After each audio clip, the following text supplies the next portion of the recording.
नमस्कार। मैं ब्रिजेश कुमार मिश्र।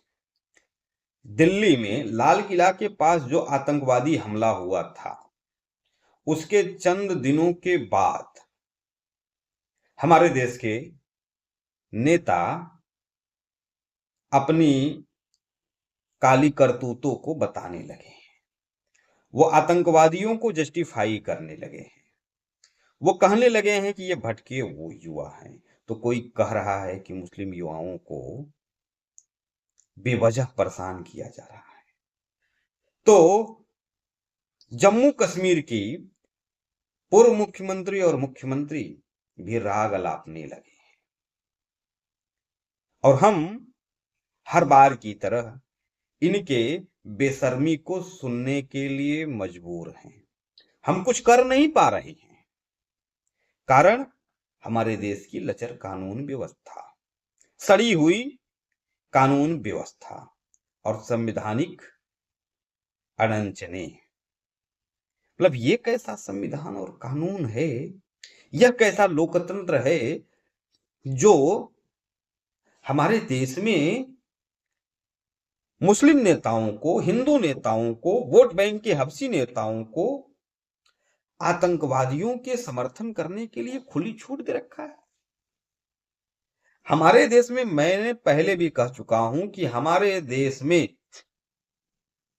आइए इन आतंकवादियों से ज्यादा खतरनाक कौन है।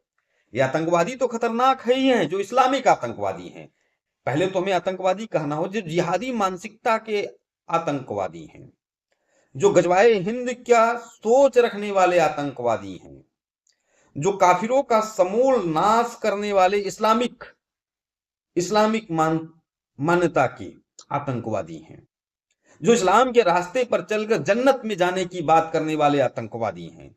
हमें इतना स्पष्ट बोलना होगा। जो हमारे देश के नेता, मक्कार नेता, नीच नेता, घटिया नेता, वो किसी भी पक्ष के हों, कुछ तो खुलेआम समर्थन करते हैं और कुछ बेशरम हिंदुत्व के नाम पर वोट तो लेते हैं लेकिन बोलना नहीं चाहते। अब मैं देख रहा हूं समाजवादी पार्टी का अबू आजमी आतंकवादियों के समर्थन में बोल रहा है। कांग्रेस का इमरान मसूद कह रहा है भटके हुए युवा हैं। महबूबा मुफ्ती कश्मीर की कि ये कश्मीर में जो कुछ हो रहा है उसके आक्रोश में ये जो दिल्ली में हुआ, इतना बोल के वो कैसे हिंदुस्तान में रख पा रही हैं। यह विचार की करने की बात है। उमर अब्दुल्ला भी पीछे नहीं है। ये सब बयान स्वतंत्र रूप से दिए जा रहे हैं और उस आतंकवादी हमले में काफी लोगों का निधन हो गया, काफी लोग घायल थे। बहुत बड़े स्तर पर देश में धमाका करने का प्लानिंग चल रहा था और उसके बावजूद भी अभी तक ऐसा कुछ नहीं हुआ हमारे देश के संविधान और कानून के द्वारा कि आतंकवादियों के मन में डर पैदा हो। मूल समस्या जो हमारे देश का है वो हमारे देश का जो संविधान और कानून है, जो घटिया संविधान और कानून है, उसकी वजह से ऐसे आतंकवादी पलते हैं और ऐसे आतंकवादियों का समर्थन ये नेता करते हैं।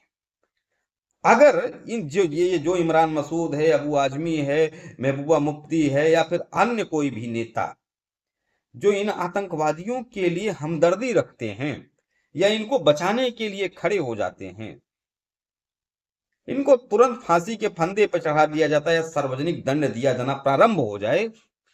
देखिए, जो आतंकवादियों के समर्थक हैं, आतंकियों को खाद पानी देने वाले हैं, आतंकियों के लिए सुप्रीम कोर्ट में जाने वाले हैं या इमरान मसूद जैसे हैं, अबू आजमी जैसे हैं, इनका पहले सफाया करना, इनको ठीक करना जरूरी है। ये फिर उमर और जो ये डॉक्टर पैदा हो रहे हैं अपने आप ही बंद हो जाएंगे। लचर कानून व्यवस्था और लचर संविधान की वजह से ये सारे फल फूल रहे हैं।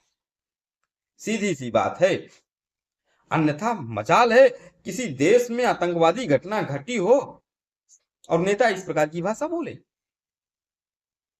ये भारत में ही संभव हो सकता है। ये ऐसे नेता, ऐसे गद्दार भारत में ही पैदा होते हैं और उसके पीछे का कारण भारत की घटिया संविधान और कानून व्यवस्था है। धन्यवाद।